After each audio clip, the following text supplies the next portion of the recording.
Yobachi 2007 back at you with another one.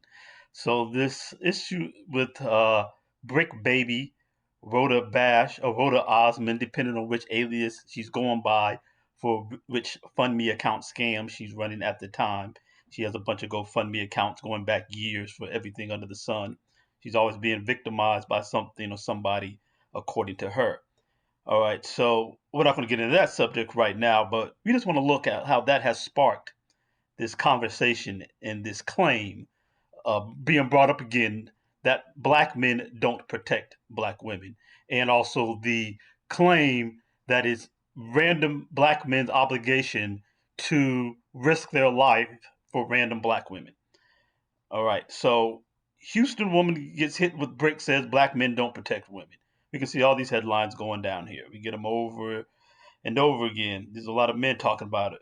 Why black men will not protect random black women, this person's positing. You got this one here. This woman's putting this up. The most unprotected, the most disrespected, the most neglected is the black woman. Trying to riff off the Malcolm X quote. We can just keep going on down. We see them over and over again, these different headlines. This one here, black men don't protect black girls. So we're going to go back up and take a look at this specific one. Let's hit this with this. She's got a fashion blog, yet and still she's jumping out the window to come for black men.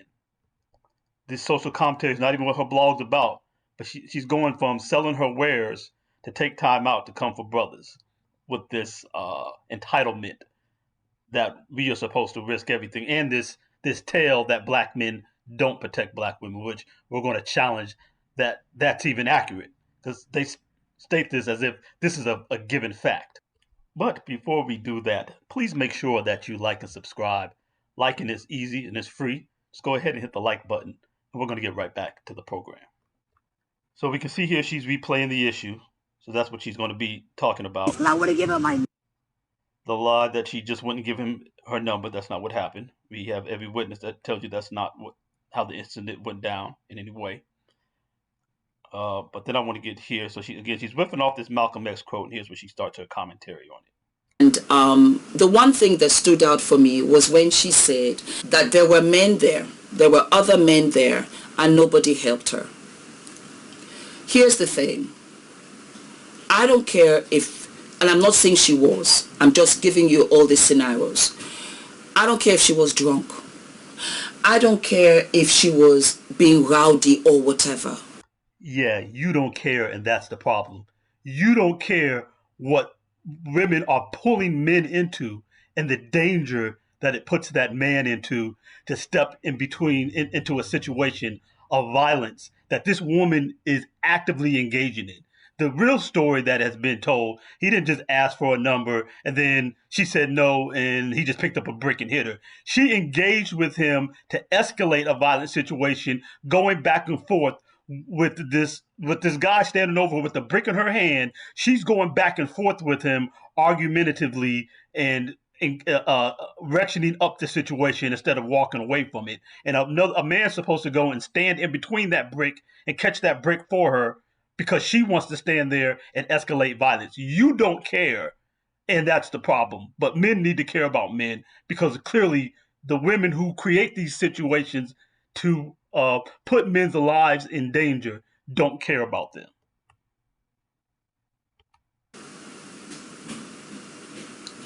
Is this what we have come to, where you see a man who is stronger than her, who can overpower a woman, beating on her, and nobody does anything? Is that what we have come to? Here's the thing. I get it. You don't want to intervene and lose your life because you don't know whether this guy has a gun. You don't know whether this guy can come on the left and hit you and that's it for you. But you could call the police. You could call the police. You could all come together and you could get him off of her. You could make sure that you got the number on the car. You know who else could have called the police? Let's go back and take a look. You know who else who was 100% able to call the police at the time of the incident? Her. You know what she did instead? Y'all just watch. What do you want to do? What do you want to do? This is her holding her phone at the time of the incident. Is she calling the police to make a police report? Is she calling an ambulance to get medical attention? What? No. What is she doing? She's on the ground, mugging in the camera, getting attention, and making it a point to shame the people who didn't hit her rather than giving a description, calling the police and giving them the description with the same phone, with the same device you see here mugging in the camera. They give her my number. And all y'all just watch. Y'all in the camera, mugging for the camera. It's all for the gram. It's all for attention. Because she's done this multiple times before. She has numerous GoFundMes going back years under different names for everything under the sun. Every time something she says happens, she says she was assaulted by security in 2 different states at 2 different times and has a GoFundMe for at least one of those and did a public media press article about the other one. But let me not keep getting into that so much because that's not really the topic of this particular video to go back through those things. What she also has done is this lady here who's talking, she's creating scenarios that didn't happen. He was beating on her. Why didn't somebody stop it? That's what she said. She says he was beating on her. Even the Rhoda herself doesn't claim he beat on her. He hit her one time. So there's no stopping somebody from beating on him. Why did they go get him off of her? Again, she doesn't claim that he stayed on her for anybody to get him off of her. This lady is making up scenarios to make the false claim that black men aren't protecting black women. She's making up scenarios to make this claim. And again, she acknowledges what could happen to black men, that their life could be at risk. But I don't care. She doesn't care. That's why men have to care for themselves. Because nobody else cares about men out here. It's only about how we are somehow obligated that we owe women. They have an entitlement to any and everything from us while they have to give us nothing in return, not even basic respect. All right. So here's more of that notion. So let me clarify this. Are y'all telling us that if you are not related to us, if you are not dating us, if you're not having some sort of physical relationship to us, if you don't find us attractive, if you don't find us polite enough, kind enough, quiet enough, that our lives are not worth protecting? Is that what you're telling us? Is that the precedent you're setting? Yes. The same way women will say, you're not my family, you're not someone I'm romantically involved with, you're not tall enough, handsome enough, rich enough, smart enough. I don't owe you a smile. I don't owe you words of encouragement. I don't owe you respect.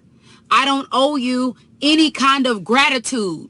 Men will hold the doors open for women and they won't even say thank you because I don't know you. The same way when you see a man down on his luck, you judge and laugh instead of offering him words of encouragement, speaking life into him. Why should I do that? That's a stranger. Sister girl preaching a sermon. Right on so many points. But men owe women everything. They don't owe a brother a smile.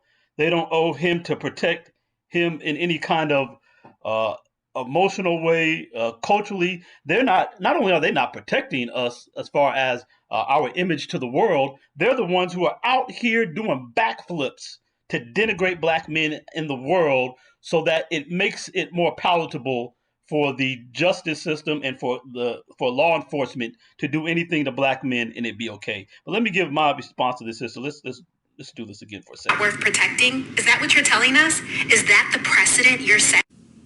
Well, the answer is no. I'm not telling you you're not worth protecting even. I'm not telling you that.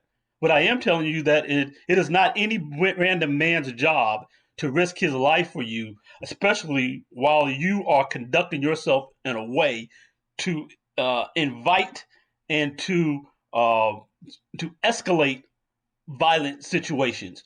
But one way or the other, random men don't owe you their protection. Your protection is from your father. If you are under his authority in his house or otherwise living under his authority, and after your father, that is your husband's duty. You are to give submission to him in return for his protection. If you're submitted to him and you're following under his covering, then he is supposed to cover you and bring you protection. But you don't need no man. we're going to do a part 2 because this, I don't want this video to get so long, and I had some actually other specific incidences I wanted to get to. So this is going to be a part 1, and then I hope you check back in with us for a part 2. But before you go, please like this video up. Hit the like button, hit the subscribe, and then we're going to continue this conversation about whether black men owe random women their protection just because they exist. We just owe them. What do you all think about that? Hit me in the comments with the conversation, and we'll continue it further in the next video.